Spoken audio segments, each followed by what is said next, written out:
सुबह के बज रहे हैं दोस्तों 4 और इतनी तेज़ बारिश है कि आप सुन ही सकते हैं। सुबह के 4 बज रहे हैं और इधर बहुत भयंकर बारिश। देखिएगा इतना पानी भर गया है यहाँ और हमें जाना है क्योंकि हस्बैंड की तबीयत ठीक नहीं है। हस्बैंड छोड़ के फिर गए थे तो 2 दिन हो गए हैं उन्हें गए, लेकिन उनको चक्कर पता नहीं क्या क्या परेशानी आने लगी है। तो यहाँ इतना पानी भरा है और ये सुबह का 6 बजे का टाइम है। रात में बहुत तेज बारिश हुई है। अब कैसे क्या किया जाए वो समझ में नहीं आ रहा है। तो देखिएगा यहाँ इस तरीके से पानी बहुत तेज भरा है और इसी में निकलना है क्योंकि एक बार की तो गाड़ी निकल गई है, क्योंकि 2 बार गाड़ी जाती है वहाँ रेल जो जाती है।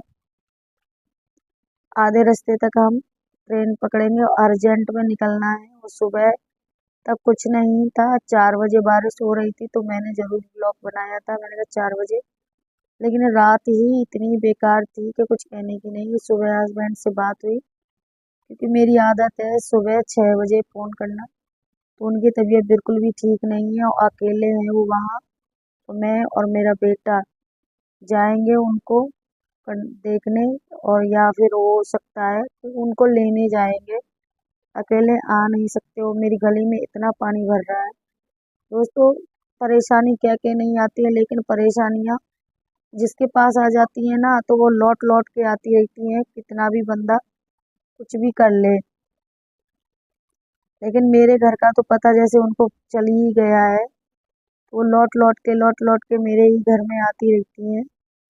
देखिएगा यहाँ बंदर कितना, मतलब नहा रहे हैं, खेल रहे हैं। देखिएगा इसी पानी में पानी थोड़ा सा सूख गया, इतना भरा था। और रिक्शे वाले दादा जो ले जा रहे हैं वहां तक छोड़ देंगे हमें। उसके बाद जो रिक्शा पानी करते करते ट्रेन का टाइम बहुत हो गया था। केवल और केवल हमारे पास सिर्फ और सिर्फ 4 मिनट बची थी और दूर थे। तो ये दादा लेके पहुंच रहे हैं यहाँ से। तो देखिएगा पानी कितना है। और ई रिक्शे वाले ने भी कहते कहीं कभी वहां से लौटार के दोबारा वहां से लाना। और फिर किस्मत अच्छी होती है, कभी कभी कहते नहीं है कि सारे ही काम बेकार नहीं हो सकते हैं।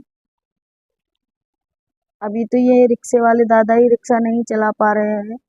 यहाँ जो 2 मिनट का रास्ता है वो पहुँचते पहुँचते हमको करीब लग गया था। इसी रास्ते में ही 10-15 मिनट लग गया था।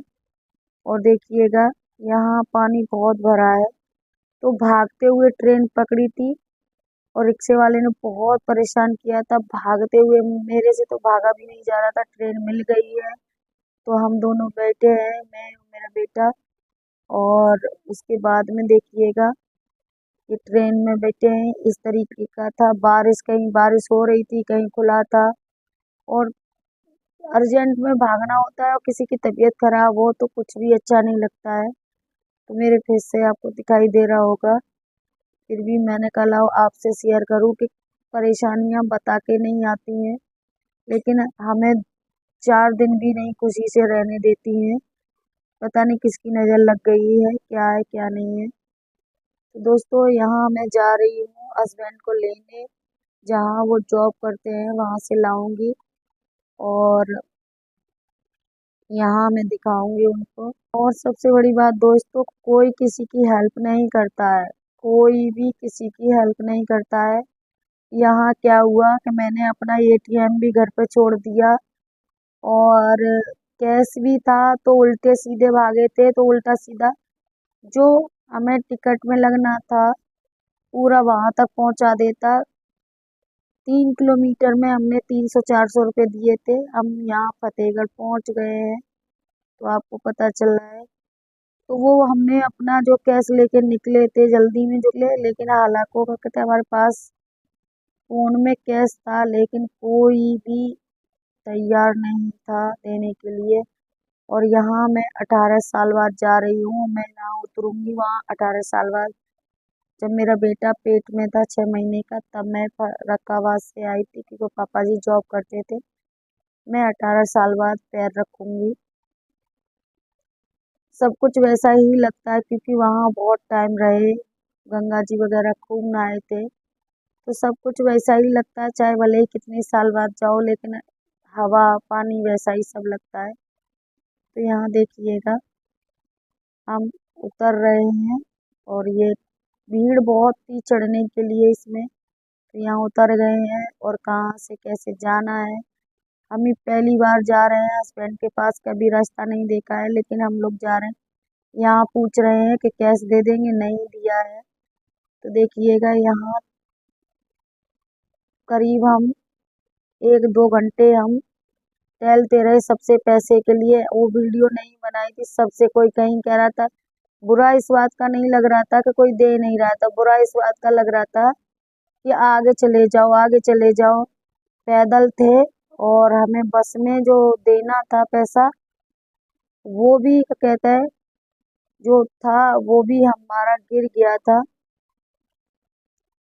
अब यहाँ देखिएगा, यहाँ मैं खड़ी हूँ और बेटे को कुछ खिला दिया है, बेटा भी भूखा है सुबह से। बेटी ने खाना बना के रख दिया है, वो खाना खाने का कहीं टाइम नहीं मिला, लेकिन जो हमें ई रिक्शा वाले मिले थे उन्होंने भी ऑनलाइन ले लिया था, और जो बस में बैठे हैं उन्होंने भी ऑनलाइन ले लिया था, फिर कोई दिक्कत नहीं थी हमको।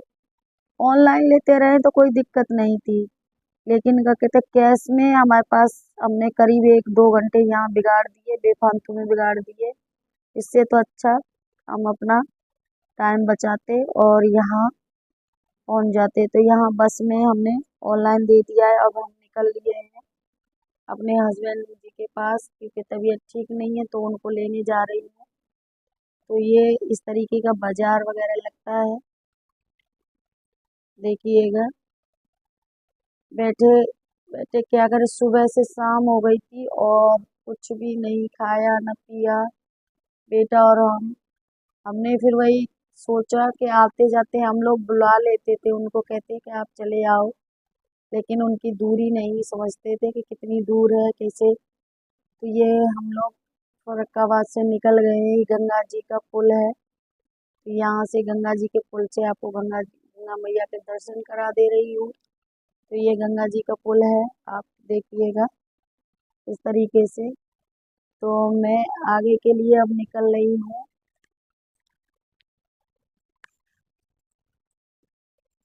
तो फर्रुखाबाद में ज़्यादा मैंने वीडियो नहीं बना पाई, और मैं अब पूरा गंगा जी का आपको दर्शन करा दे रही हूँ।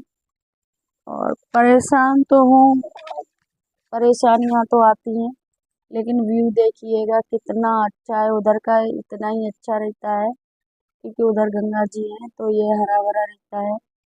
फिर हम लोग निकल आए हैं, हस्बैंड जी के पास रही, मैंने कोई वीडियो नहीं बनाया, कुछ भी नहीं बनाया। एक रात रह के मैं हस्बैंड जी को तुरंत लेके चली आई हूँ, और फिर से मैंने ये बाद में ब्लॉग बनाया है। तो मैं हस्बैंड जी को लेके तुरंत दूसरे दिन ही चली आई थी, और यहाँ बेटा बैठा है, देखिएगा देखिएगा व्यू, कितना अच्छा व्यू है, बहुत ही अच्छा लगता है। तो अब थोड़ा सा अच्छा सा लग रहा है क्योंकि हस्बैंड जी साथ में हैं, और अब बच्चों के पास जाऊंगी क्योंकि बच्चों को मैं ऐसे ही छोड़ के चली आई। 1 महीने से ये हो रहा है कि बच्चों को तुरंत कहीं भी, चाहे मैं अपनी ससुराल जाऊं तो तब भी बच्चों को वहां छोड़ के तुरंत भागना पड़ रहा है, और चाहे मैं कानपुर आई, कानपुर आके मुझे 2 दिन बच्चों के साथ रहना, तुरंत भागना पड़ा। तो बच्चों को भी छोड़ के चली आई हूँ। तो देखिएगा अब मैं इनको लेके जा रही हूँ और अपने पास रखूँगी, उसके बाद जब ठीक हो जाएंगे तब भेजूँगी। दोस्तों वीडियो को, जो भी वीडियो है, परेशानियाँ कह के नहीं आती, जो भी वीडियो है आपसे शेयर की है, और वीडियो को फुल वॉच करना। जो भैया दीदी नए हैं चैनल को सब्सक्राइब लाइक कमेंट करना ना भूलें। देखिएगा अभी बस में चल रहे हैं, अब ट्रेन में बैठ जाएंगे और कानपुर तक पहुँच के कोई वीडियो नहीं है, तो वीडियो को फुल वॉच करें, चैनल को सब्सक्राइब करें। जय माता दी।